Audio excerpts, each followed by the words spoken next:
Booyah! We are talking about the elections on Tuesday, the elections that happened this past Tuesday, I should say, COP26 and more, on episode 319 of the In the Tank podcast.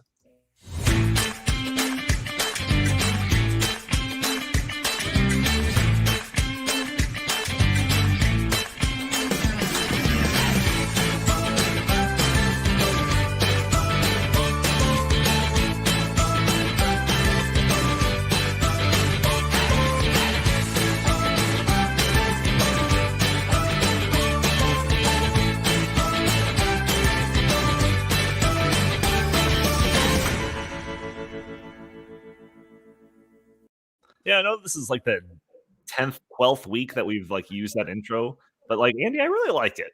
It's growing on me. I liked it in the first place, but I like it even more every week that we use it. Welcome to the In the Tank podcast. As always, I'm your host, Donald Kendal. And joining me today, I have a couple of people. One of those people, Jim Lakely, VP of the Heartland Institute, and hailing from Scotland, still overseas for the various COP26 activities. How's it going, Jim? Hey, dummies. Oh, I'm sorry. I'm just used to saying that because I am walking the streets of Scotland here for the big climate conference, and that's my usual greeting for almost everybody I meet. So I apologize. Hi, guys. Fantastic. You also do refer to us as dummies a lot, so that's just a little behind the scenes. Also joining us, and we are going to be talking about COP26, so I'm glad to have Jim on with us. He can kind of give us Heartland's perspective from being up there in Scotland. Also joining us, we have Chris Talgo, senior editor at the Heartland Institute. How are you, good sir? Doing well, Donnie. Fantastic. Chris watches more of the corporate media than probably all of us combined, so I'm assuming that you have some hot takes needed to have a good conversation about Tuesday's elections. Oh, I do. Absolutely. Fantastic. And lastly, we have Cameron Sholty, Director of Government Relations here at the Heartland Institute.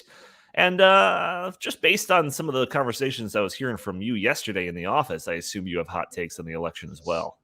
I do, and I wore my Glenn Youngkin uniform, the fleece vest, just for today's conversation.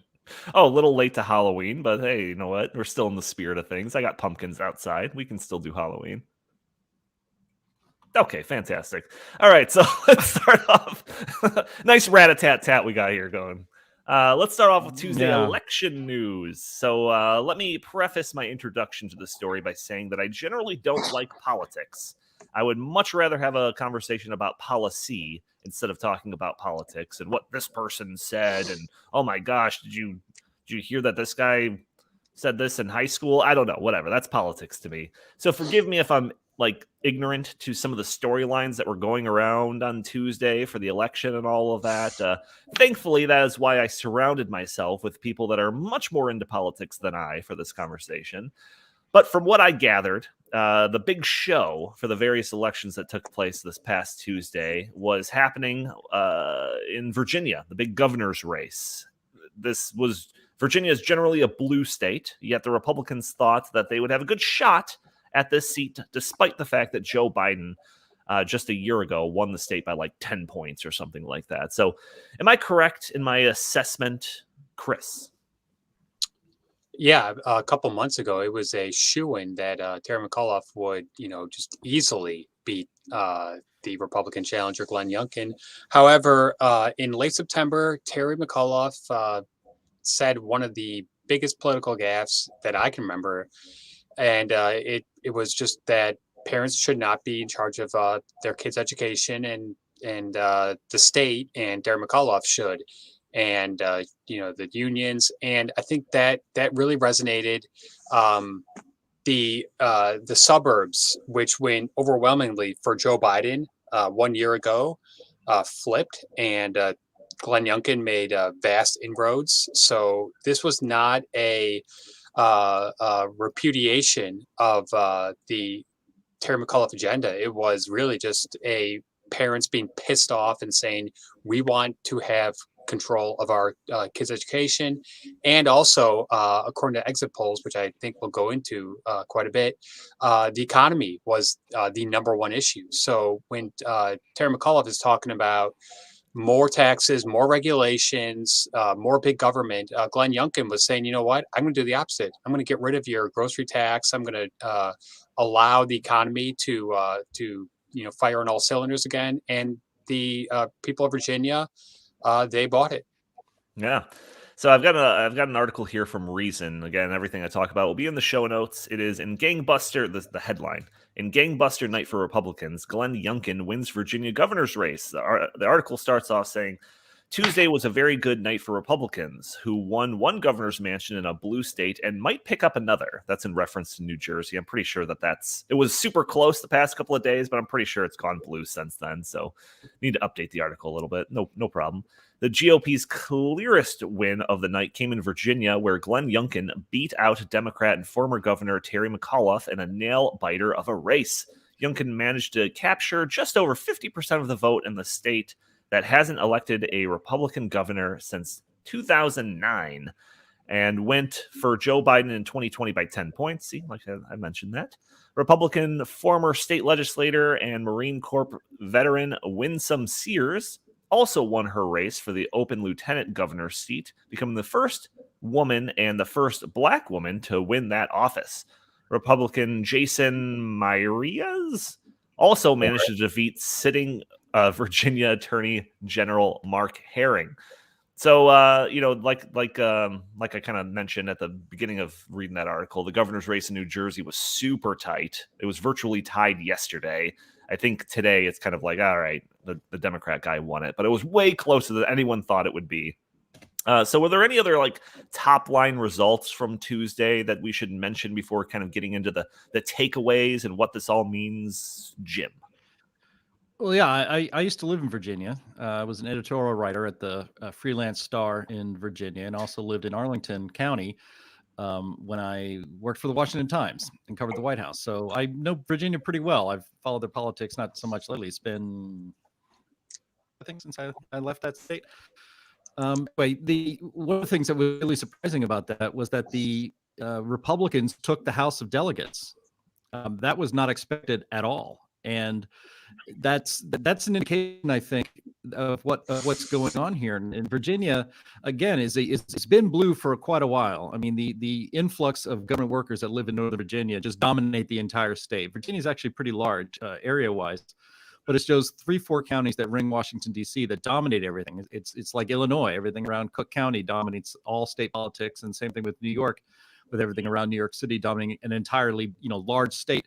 But there's a lot of diversity. There's a lot more conservatives in upstate New York and certainly downstate Illinois and downstate in Virginia. But Glenn Youngkin won all the places that Trump won in 2020 by enormous margins over what Trump won. That's why this is so surprising. And that's what swept the Republicans to winning the House of Delegates.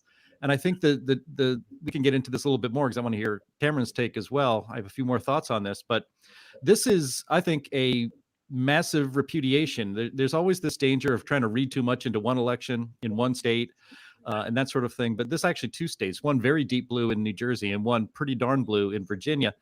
And it was a red tidal wave. It was very, very unexpected. And I think this is showing that, a lot of swing voters, they still exist, and they are not happy with the direction that the Democrats and the left are taking this country, and they've had enough, and they really came out in force. That's the reason why the Republicans now control the House of Delegates, which not a single expert in Virginia politics would have predicted yesterday or before the election. Yeah, so in preparing the show notes for this episode, for this conversation, I came across a ton of different takeaways, opinion pieces suggesting that this is what the elections mean. And before we talk about some of those theories, I kind of want to hear some of your guys' responses to some of the theories out there. I also want to hear your theories. So I assume that there's going to be some disagreements between us all here. So I want this to be more of an open conversation. Don't wait for me to call on you to respond to what Jim says or the hot takes that Cameron brings up. Just let's have a conversation about it. So let's start off with Cameron. Cameron, what did the results mean from your perspective? Well, a couple things. Virginia obviously was a good win for conservatives and on behalf of Republicans, it was a good win. But there's a couple other stories that kind of don't get as much attention. For starters, I am Team Ed Durr, the truck driver that spent $153 and unseated the Senate president in New Jersey. Yeah. And that also dovetails on the fact that Chris Murphy had a much tighter race down to the wire than he was supposed to. And then the mayoral race in Buffalo, New York. Not that Buffalo is some bastion of swing voters, but the candidate that was endorsed by Bernie Sanders and Alexandria Ocasio-Cortez, an avowed socialist, and was beat by someone that wasn't even on the ballot. It was a write-in. Really? And they lost. Yeah. No kidding. So the story doesn't stop in Northern Virginia. The story is swelling. You had school board races all over Pennsylvania that also flipped conservative. And I'm not even going to wade into the CRT debate that heavily, because we could do a whole show on that. But I think people are tired. I think voters, and particular suburban moms, the wine mom, as it were, they're tired of being scolded. They're tired of being scolded for wrong think, for wrong speak. They're tired of being told that we've always been at war with Oceania, and then to wake up Wednesday morning to be called racists. And now today they're being told that they spend too much money on milk and just have to accept it. And that, the shelves, we just have to become accustomed to empty shelves at Target. This is not a winning strategy. This isn't a winning strategy at all. And again, and it all goes back to my point. Whether I'm sitting in Jim's office, I don't like being talked at. When Donnie's sitting at home with his wife, he doesn't like it when she talks at him. Voters don't like being talked at. And that's what this was a repudiation of. It was saying, we're tired of being scolded. Yeah, it seems like at baseline, there's two different kind of, perspectives that you can look at this. You look at it just on the individual race, and we can talk about all the kind of the interworkings of the specific governor's race. And then more interesting to me is just like at the national level, which I think is some of the stuff that you're talking about there. So just from that first one, when we're talking about the individual race, I know that, one of the more important topics was education. So one of the articles that I was reading, I forget which one, it's in the show notes somewhere, but McAuliffe said during a debate that parents shouldn't have a say in what's taught in schools. And guess what? That didn't fly very well with Virginia voters. So they had to start walking it back. It was turned out to be a very blunderous statement by this guy. So they started trying to walk it back. And then after that turned to be just a big debacle for them. They fell back on their old standard standby strategy. Call your opponents racist. And guess what? This didn't seem to work either. Even the Lincoln Project tried to help paint this picture of the supposed rampant racism going on in Virginia by sending a group of men with tiki torches to a Youngkin rally. So it's like, this is kind of what's going on at the individual race. It didn't pan out very well, but if it was just this race, then maybe you can say these are kind of the biggest factors and why the election turned out the way it did. But as Cameron was saying, it seems like we were seeing these results in all of the races that were going down. I mean, the fact that New Jersey was close seems like it's a more of a nationwide trend than just some statewide election that happened in Virginia. What do you guys think, Chris? I think Cameron's, spot on. School board races throughout the country. I wrote about a couple in Douglas County, Colorado, where 4 of the 6 incumbents were thrown out of office and replaced with parents who specifically ran against CRT. In Long Island, New York, which is not a conservative enclave by any means, you had several races go to Republican candidates. So this occurred in Virginia, it occurred in New Jersey, New York, it occurred in Texas, it occurred in Colorado. I just think, across the board, this was the American people like Cameron said, saying, we're sick and tired of being scolded at. We're sick and tired of being told to just deal with it, and we want to take back our country. So I'm actually really excited. I was watching the election coverage, and after basically it's 1 year since the Biden election, and since all this has happened, and it looks like the American people are sick and tired of it. Jim, does this shout nationwide trend to you, or does this seem like it's just more limited to these specific races? I think it shouts nationwide trend. And one of my favorite blogger is Ace of Spades at Ace of Spades HQ. Ace of Spades blog. He's very influential on the right among me and other people that I respect on the right. So if you haven't checked out his blog, check it out. But he made an excellent point after the election. And it's along the lines of what we all just been talking about. And if you remember after the 2012 election, when Obama beat Romney, the Democrats were on networks like CNN and MSNBC talking about how we are now beginning a 40-year at least era of Democrat dominance, that this is the ratification of the Obama agenda, and progressivism is on the rise, and we've built a coalition of minority groups and special interests and unions and teachers and all of that's going to wipe out the the great middle, right, that helped elect Reagan twice and fostered the Republican Revolution. Those were not done by just Republicans, but there are people, again, swing voters in the middle, independents. I think about 33% of voters in America consider themselves independents, and they do swing from side to side, from party to party, from election to election. And that's what I think is happening here. And I think it's so obviously the idea that we were in a progressive dominant political culture starting in 2012, just a little interruption with Trump. They consider that the anomaly. Yeah. I think it could be that Biden ends up being the anomaly, because everybody knows the Biden administration, this presidency is Obama's third term, and it just got soundly rejected by the voters of Virginia and by voters in New Jersey, although they didn't flip the governor's race. They almost did. That's amazing. And as Chris pointed out, school board races around the country suddenly became very important. Why? And it's because the Democrats have nationalized all of their policies. And so you have to go to your local school board race in Colorado to stop critical race theory, to stop basically teaching children to divide themselves by race and to look and treat people of different races differently, especially white kids. White kids should feel guilty about the fact that they're white, and that which they have no control over, but that is being taught. I mean, the people are waking up. Biden didn't run on all this left garbage.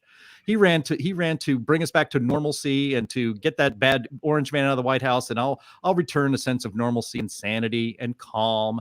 And immediately what happened is that the left, basically bumped him out of the driver's seat, put the pedal to the metal, and just drove as hard left as they could. And people notice. And people realized that agenda from Washington, D.C. was having an effect on their local school boards, on local government, on things like, about energy and now inflation. I mean, the country is going to hell right now in almost every measure. And people notice. And when they get a chance to say something and try to reverse it and stop this from happening, they do it. And they did that in Virginia. And just another thing about the Virginia race, it was fun to watch clips of MSNBC and CNN from Tuesday night. I mean, the if you're a fan of Schadenfreude, that was your night. Nothing will beat 2016 election night. Though I could watch that on an annual basis. Yeah. So if you ever feel down about the direction of the country or the media, just put that on. It'll cheer you up.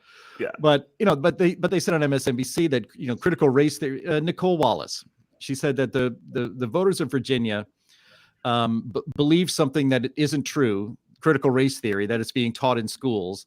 And so that the Trump Insurrection Caucus, I think, or something like that, as you put it, has taken over Virginia. So these people have not learned a damn thing from this. You can't win votes by calling people racists. You can't win votes, but you can't guilt them into voting for their own punishment. That's not the way it works in a free country. And so, I think the reason the thing in Virginia was, Terry McAuliffe said, I don't think parents should be controlling what's taught in schools. Well, that's a shock. That's what school boards are elected for by parents and taxpayers to do that, actually. So that's completely 100% wrong. But then, so you had the critical race theory thing. And then, of course, there was that gender identity nonsense that's going on in our schools with children. And in Loudoun County, Virginia, there was a boy who identified as gender fluid and was allowed into the girls' bathroom and committed a sexual assault, raped a 14-year-old girl. And what did the school board do? They covered it up, and they sent the kid to another school where he did it again. Wow. And this was all covered up, and it all came out in the last couple of weeks of the election. And so that was a wake-up call. A lot of people paid attention to that, not just in Virginia, but elsewhere. So, that's why I think this election has national implications, even though it was a couple states and a few local races, because I agree with both Chris and Cameron that the people are fed up. It wasn't just that, critical race theory was being taught in schools. It's that the schools have been closed for 18 months in many of the major metropolitan areas in this country. And parents are sick and tired of it. They want their kids in school. They realize what they're losing years of their life they will never get back. They're not allowed to eat lunch with their friends. They can't go to school at all, or if they do, they're in masks or they're doing Zoom, and it has an effect. People are done. They're fed up, and that's what the election, I think, was about. That's enough. We need to turn this around. We need to take our country back, just as Chris said. And just real quick, I know, Cameron, you want to jump in, but I also think that school choice played a pivotal role in that race. And it reminds me of Ron DeSantis' victory, where he basically ran on school choice. And a lot of mothers, and a lot of Black mothers in particular, were very much for that. So I think that the Democrats are going to have a real problem with their embrace of the public school monopoly. And just lastly, Terry McAuliffe's campaign ended with Randy Weingarten scolding and yelling for almost an hour. Not a great way to close out your campaign. Nope. Well, she's Chris, the head of the National Teachers Union. Yeah. I mean, Chris is right. Randy Weingarten scolds everybody on election night or the night prior to the election, and then MSNBC starts in right away on Tuesday night with Joy Reid saying, literally, education is code for white supremacy. Right. And to accuse wine moms, to accuse this high-profile batch of voters of racism heading into the most perilous 12 months of Biden's presidency, and with Congress, Democrat majorities in Congress hanging by a thread, I question the strategy of calling potential voters racists. Yes, no, I'm being told that Average Joe's does not have enough players and will be forfeiting the championship match. It's a bold strategy, Cotton. Let's see if it pays off for them. That's their old standby. Like I said, man, if all else fails, call them racist. That's the common trend. But so I think a lot of people think that this is kind of a nationwide trend.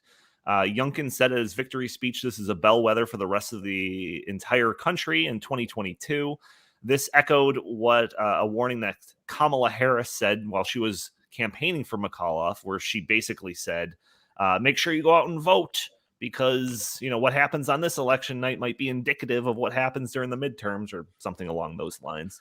And then she probably cackled very awkwardly. Well, in Joe Manchin, the unsung, I won't even say he's an unsung hero. He's been trying to tell anybody that will listen, if they will listen to him, outside of trying to ask him the same questions over and over, he's been telling Democrats in Congress, you might want to take your foot off the gas. Right. You need to go home and listen to your voters. He's been saying it. It's one of the cardinal rules in politics. Listen to the people back home.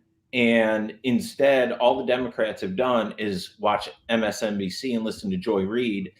And how does she still have a job, by the way? So last time I was on the show about a month ago, I was literally banging on my desk, and you guys yelled at me for it because I was complaining about how this administration and contemporary Democrats are gaslighting voters and on CRT. Oh, CRT is not taught in schools, but if it was, that's okay. This is good for children. And it's maddening, the gaslighting. And I promise you, sure as God made little green apples, that this time next year, we're going to be post-mortem on the election. And we're going to talk about how Democrats pivoted from calling wine moms racists to starting up their war on women again. That is what the Democrats will be doing. They know they have to talk more patiently and more directly with suburban women, and they're going to pretend they never said what they said this past week. There's not enough disagreement in this conversation so far, so let me bring up Trump into the conversation. So I've seen a number of opinion pieces trying to make sense of what happened on Tuesday from a Trump perspective. Some on the right have been saying that the lack of Trump during the campaign means the Republicans can win without him. Some are saying that this proves that Trump is more of a liability come election times than an asset. And then there's people on the other side of the aisle that I've read saying that the election somehow proves that the GOP is more of a Trump-controlled party than ever, which I don't really fully understand. So, Jim, let's start off with you. What do you think this election means in regards to Trump? I think it means that whether he likes it or not, his political future is not nearly as bright as it was on Monday, where he was still holding himself out as the only guy who can win nationally, the only guy with who can communicate and get through the noise of the media, which were some of his strong points. That's not necessarily the case. I mean, before it was maybe just Ron DeSantis had the power to or the stamina to get past him in a long primary race that will happen for the 2024 election. But Glenn Youngkin, he was endorsed by Trump. He just didn't talk about Trump a lot, and he won Virginia. And so, yeah, if you're not a fan of Trump, then you can just point to Glenn Youngkin and said he won because he didn't talk about Trump.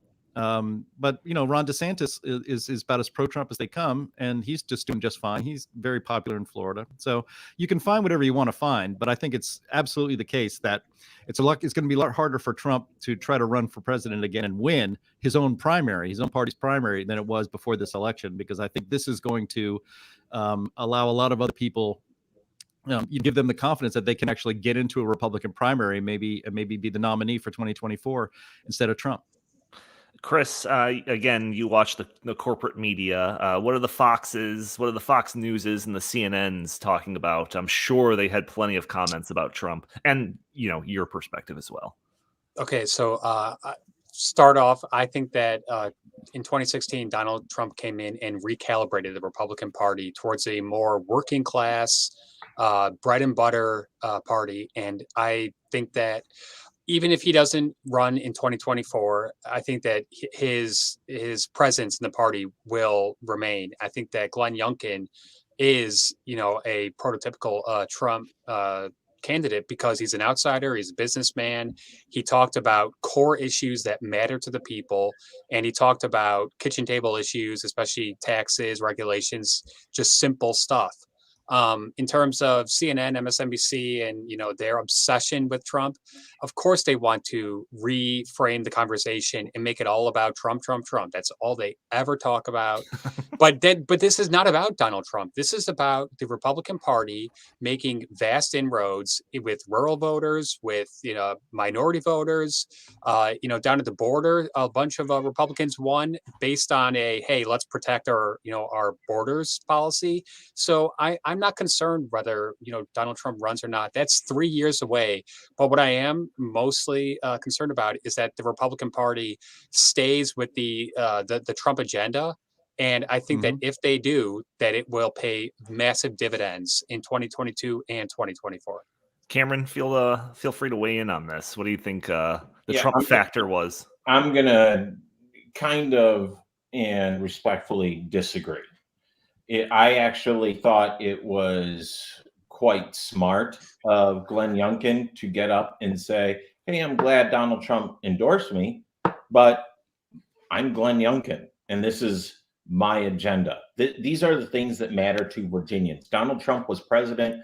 I'm running for governor. These are two different roles, and these are the things that matter to Virginians. And that they kept Donald Trump out of the state I think was the strategic move there, because we can agree with Donald Trump's politics, or with Donald Trump's policies, but I think there's unanimity that he turns off suburban voters, and they were key to this election.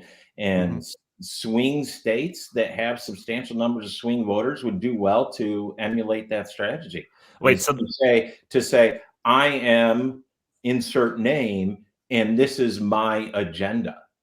Andy, put that comment back on the screen. So this is a viewer here, Reese Reed. Fox did a montage showing the 24 times Biden mentioned Trump in a campaign speech for McAuliffe. So in addition to that, the campaign for McAuliffe said something about, they put out some release or some statement suggesting that Trump was doing a rally, in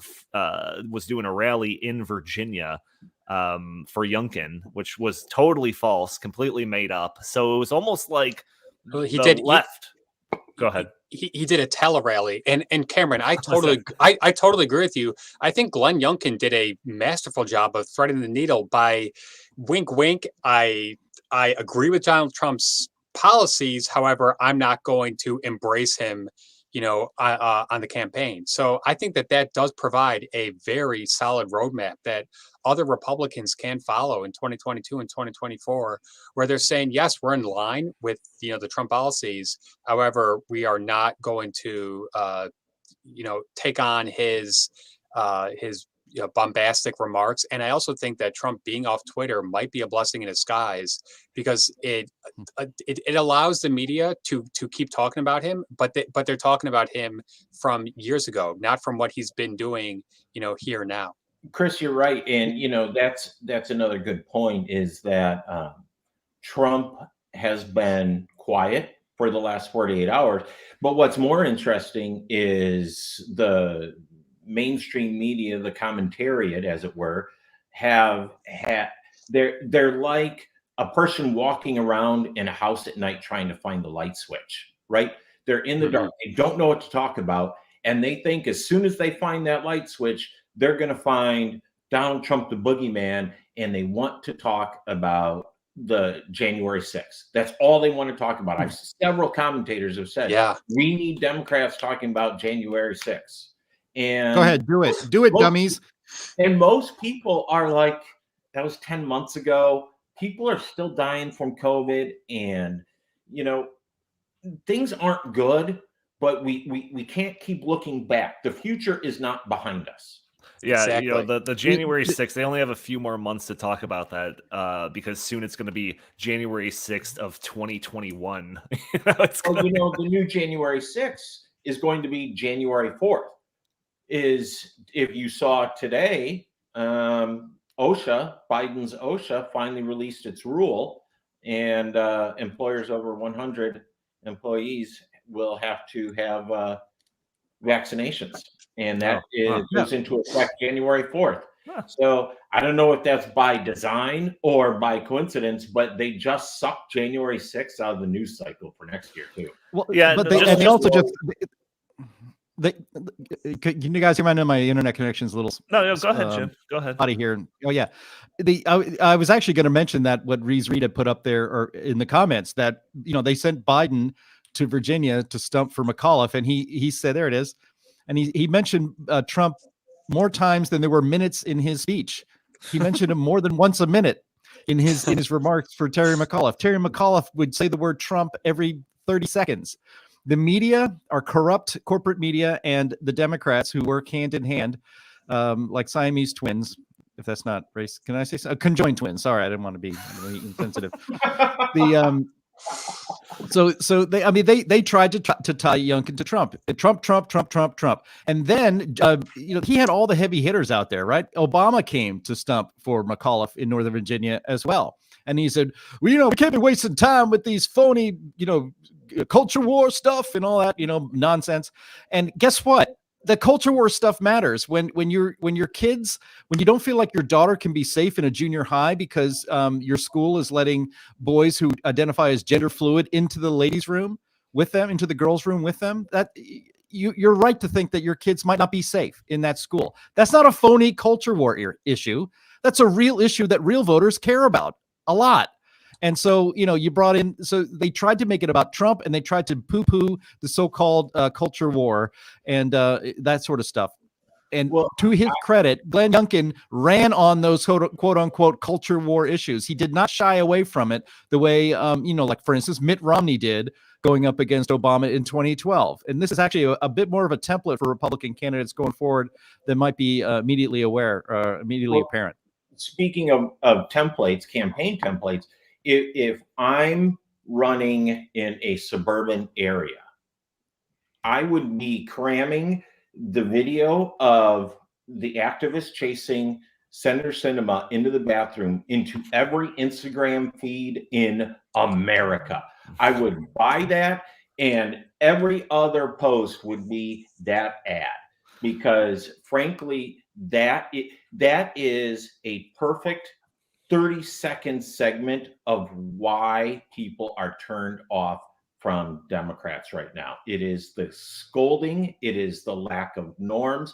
It is this entitlement to be in power that they're swimming against. Well, Jim, I think Jim mentioned this earlier in the conversation of just like, it seems like the wheels are falling off of every segment of the economy, whether it's all the supply chain disruption stuff that we were talking about last week, or all the inflation stuff that we were talking about, and just like the nationwide meme of "Let's go Brandon," which is I assume everyone knows the origins of that, but it's just like an anti-Joe Biden creed at this point. So it's just like this is happening on a national level. Joe Biden's polling is like in the gutter. It's the worst that it's been throughout his entire presidency so far. Worse than Trump. Right. So for the first kind of bigger election that's happened since the Joe Biden era took over, turns out to be like super red, super anti-Biden. Like, to me, it just kind of screams that this is a national pattern that's going to happen. And I'm very curious to see what happens midterms. I do want to talk about COP26. So we're already 27 minutes into this. So very briefly, I want to go to each of you and I don't know, let's do a little midterm predictions. Jim, what do you think is going to happen? I think the Republicans are going to take over both the House and the Senate. I think it might be similar to the 1994 Republican Revolution and wave. I think that's pretty much inevitable. It's just a matter of how big it's going to be, because I think there are more voters around the country that wish they'd lived in Virginia on Tuesday and could have expressed their dissatisfaction with the direction of this country. Because that's one of the poll numbers you didn't quite get to, was that the right track, wrong track poll numbers, as they say. Do you think the country's on the right track or the wrong track? Are we going in the right direction? And huge majorities say that we're going in the wrong direction. And that's where, Chris, what you were saying, you can run on the Trump agenda, because you can see that the Trump agenda gave us prosperity. The Trump agenda was not stomping on your rights as a parent. It wasn't calling you racist. It wasn't doing any of these things. We're seeing the exact opposite of the Trump agenda, and it's ruining this country, and people can see. So I think the midterms are going to be another bloodbath for the Democrats. Chris, do you concur? Well, I always am, a little weary of making predictions this far out. I mean, there's a year, between now and midterms, but I think, going in the present trajectory, that the Republicans are going to, gain at least 40, 50 seats in the House and probably gain control of the Senate. However, as Jim talked about in 1994, that was very interesting, because the Clinton administration pivoted because they realized, hey, the American people have spoken up and they have repudiated, Hillary Care and his first 2 years in office. I doubt that the Biden administration is going to do that, because all they've done in the 24 hours since, or the 48 hours since Tuesday, is double down and say the reason why is because we didn't get our agenda done. It doesn't seem like they're willing to say, hey, wait a second, let's take a step back, let's reassess, and let's maybe get more in line with the American people. So I think that it's going to be a midterm shellacking, as Barack Obama put it. And I also think that that's going to lead to 2024 being, possibly a clean sweep. Yeah, we didn't even get into that idea of where does this leave the Build Back Better agenda? What does this mean for Joe Biden's agenda? And like if Joe Manchin were concerned about like his resistance to that, putting his political career in jeopardy. He should feel very assured now that he picked the right direction to go in. Look, Mark Warner, the other Virginia senator, also came out and said, "Hey, we got to stop. We got to slow down. This is not the time to do this reconciliation bill." More senators, I think, are. Yeah, Build Back Better is in big trouble. If he's basically only been held up by two people, Kyrsten Sinema and Joe Manchin, two moderate Democrat senators in the Senate. Do you think they're more likely to dig their heels in and and keep Build Back Better from happening, or less likely? I think they're much more likely to say none of this is happening. In fact, 1.7 trillion. You know what? That's no longer an operative number. I want 800 billion. So they have all the political power right now in Washington, and Build Back Better is dead, I think, for the most part. Cameron, what do you think? What's going to happen come midterms? I discount Jim and Chris's perspective. I'm only focusing on your predictions here. I think Chris is right. I'm thinking a 40 to 50 seat flip in the House. I think the Senate's a foregone conclusion. I mean, really, ultimately, the midterms are just going to finish what was already happened in 2020, because you saw Republicans winning all the close seats. It wasn't the Pelosi majority is razor thin compared to what they went into last cycle with. Anyway. So they're just going to finish off what was started. And, I have to say this, and I think it would be malpractice to not say it. I think Virginia is a great example of winning when you tell your voters to go vote. And, I personally believe that Georgia, those two seats in Georgia could have been won if we had people saying go vote. And so I think 2022 is going to give us another kick at that cat and return GOP majorities in Congress. Well, tune back in on episode 370 for the results of those midterm elections. All right, let's move on to COP26. COP26 is still happening. I thought it was only a couple of days long. I think it's like multiple weeks long. 2 weeks. So as I mentioned before, Jim is still in Scotland, as you could tell by his posh luxury hotel that he's sitting in. He doesn't get to stay in the same places that the dignitaries of the world leaders and stuff get to. He's in a closet, I think, at one of the, the downstairs or something like that. Anyways, several other Heartland folks, and some of our allies and experts just concluded their counter conference, the Climate Realism Forum. This was held over the course of Tuesday and Wednesday, if I'm not mistaken, all of which is available on Heartland's YouTube page. Jim, how did it go? Oh, Jim's muted. Who muted him? I muted me. I'm sorry. There we go. Yeah, no, it's the Climate Reality Forum, and you can go to climaterealityforum.com. You made the signs, Donnie. You should have remembered that, I guess. I don't know. But no, it was fantastic. We booked a space in a well, I can say it now. I didn't want to say it out loud before because we didn't want protesters there assaulting us, because there were a lot around. But we were just down the street from the COP26 venue itself in Glasgow, at a Marriott, and we rented a room and we live streamed 4 hours a day, 2 days, 4 hours of programming, presenting science and an actual realistic policy analysis that you wouldn't get at COP26, because there actually aren't a lot of scientists there, and they're not interested in talking about the science. They're interested in talking about how they're going to control your life, because they've already decided that climate is a crisis. Humans are responsible.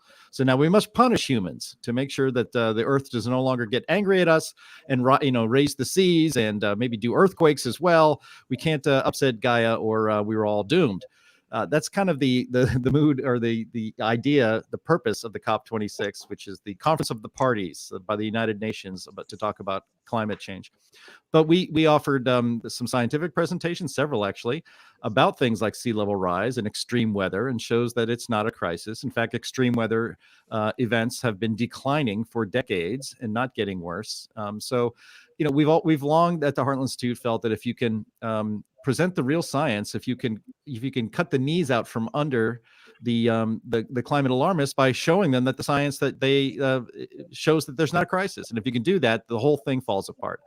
We'll continue to try to do that because it should fall apart. Because again, all of these hypocrites that flew in on 400 private jets, 400 private jets, had to get all these people in here, the dignitaries, that is, to sit around, have tea, not wear masks, don't do any social distancing, drink lots of wine, eat lots of steaks, and all for nothing. It's the biggest hypocritical conference in the world, and it happens every year, and we love to come here and make fun of it. So I think last time that you guys did this, the city in which it was hosted had a bunch of signs up. Some activist types put up a bunch of signs with all of the people that were going to our conference, our counter conference, with like climate wanted for climate crimes, and it would have a big picture of Jim's face on it or something. Was there any type of response like that for you guys this time? No, unfortunately not this time. Dang it. Again, we had a few media members talk to us, and we had, but it was about the live stream. It was about being here. I think it's important to be here and to counter these alarmists at the United Nations. I mean, they want to, talk about Build Back Better. I mean, we've talked about the connection with the Great Reset and climate change. They're using climate as they've used COVID as an excuse to reorder the world's economies. There it is. Yeah, James Taylor had a wanted poster out. I didn't get one myself, but he got one. So yeah, that was in Paris. But there were protests here. We're actually, I'm staying in Edinburgh, which is actually a much nicer city than Glasgow. And we took a train the 2 days to go there and do our event. But there were protests out in the street. Cabs couldn't get through, and they brought in cops from all over the UK. There's like 5 cops on every corner in Glasgow. It's really crazy. But there's still been some protests, and but we were talking about it. We wrapped up our second day of the Climate Reality Forum, and you can go to climaterealityforum.com to see the whole live stream. And then we're also going to be popping out each one of those individual presentations and putting them in separately in a playlist on our YouTube page. One presentation that was very well received was by the producer of this podcast, Andy Singer. And so you should definitely check out our page, because that's going to be going up soon. But we talked about how the mood here is kind of glum. We were there for Paris in 2015 or 16. That was COP21. We were there for that one, and the mood among the delegates and the dignitaries was triumphant. They had finally passed the Paris Climate Accord, right? And everybody signed on to it. Well, for this one, they realized that, Paris didn't save the world. Trump, pulling the United States out of the Paris Climate Agreement, Biden putting us back in the Paris Climate Agreement. None of that stuff matters because China is not here. Russia is not here. And the Indian delegation basically told the world that, maybe we'll think about reducing our CO2 emissions by 2070. Maybe get back to us. Then maybe we'll do that. And those are three of the biggest carbon dioxide emitters on the planet. So right. I think the mood even among the delegates, they realize that this conference isn't going to accomplish anything. They're not going to come up with any agreements that everyone will ignore anyway. So they can't even have a feel-good piece of paper to walk away from after emitting all of the CO2 to get here and to continue doing these conferences. And Greta Thunberg, this is the last little point. Greta Thunberg, I think is how you're supposed to pronounce her name. The little Swedish girl who really needs to go back to school or take a vacation or something. She seems very unhappy. She was invited. She was a big speaker at some of these things in the past years. She said, I'm not going to go to COP26 because you guys aren't doing anything. You're going to kill us all. So I'm not going. But she still came, but she joined the protesters outside and still had all the media attention she wanted. So, this whole thing is a farce and a fraud. And, but it can still be dangerous because they do have a lot of command and control plans, and they just need the excuse to implement them so that we all around the globe have less freedom. Yeah, I'm a little dismayed at the kind of the coverage of COP26. It's either being portrayed, by the left as the last gasp effort by the noblest of our world leaders to avert this upcoming extinction of humanity. And then on the other side, it's nothing but pointing out the hypocrisy of the world leaders for flying over there in private jets and staying in posh luxury hotel rooms, and pointing out that Joe Biden fell asleep during one of the speeches, which is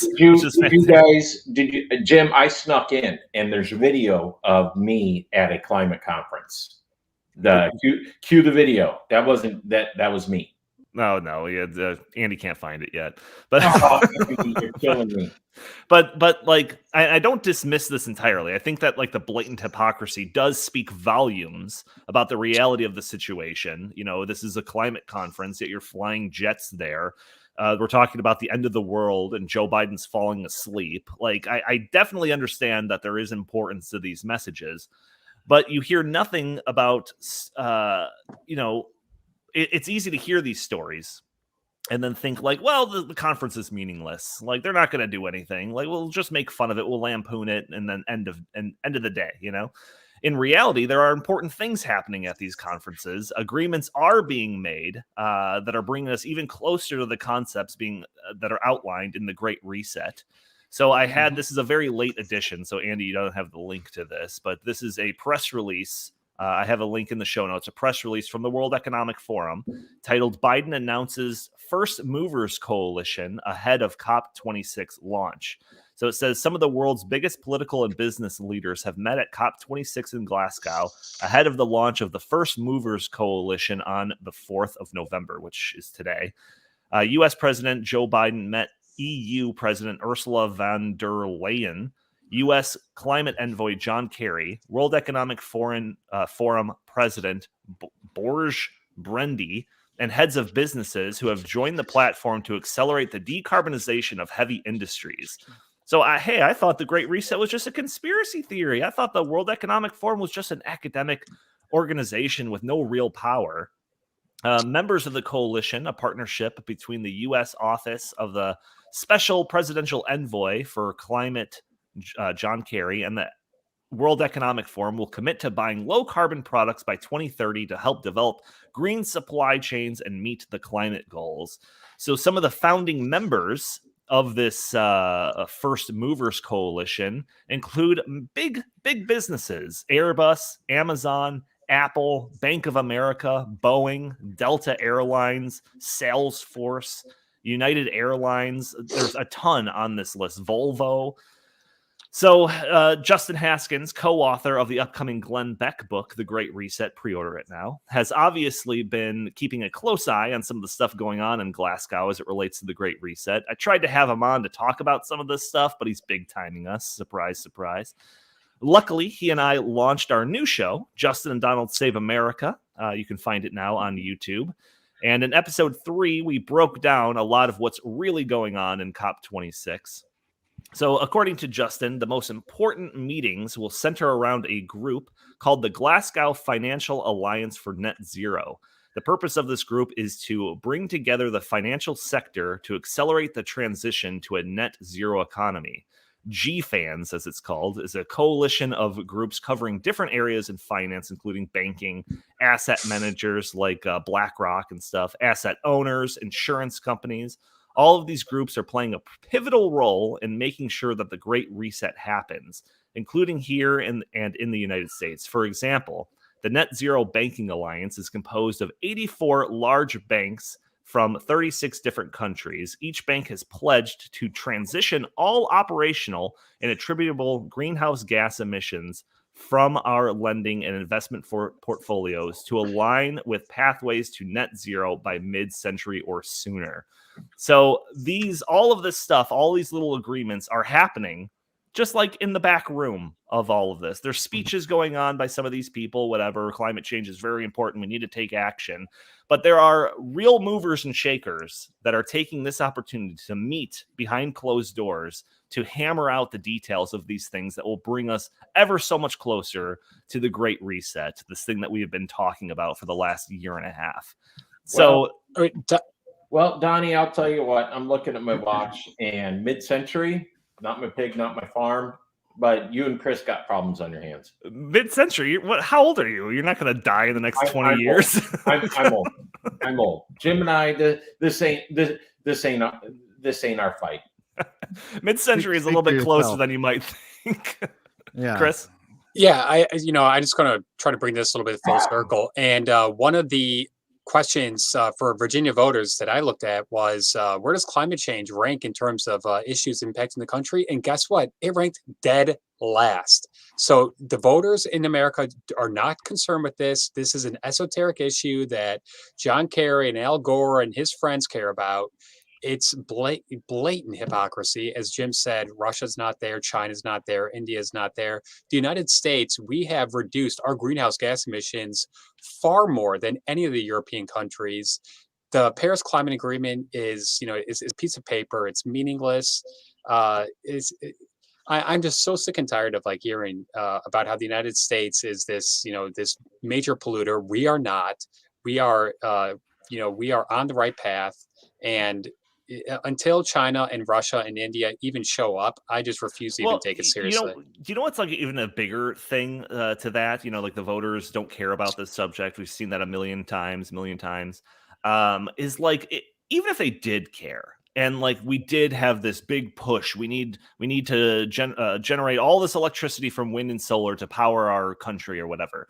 Where are they going to put it? So I've got this article. I've always talked about on this podcast, this idea of the vacant land myth, that we just have all these just empty spaces around the country. They're just waiting for a solar farm or some type of wind turbine farm or whatever to generate all the electricity that we would ever need. It's a myth. There is no such thing. And I found an article that exemplifies this to a T. So this is an MSN article.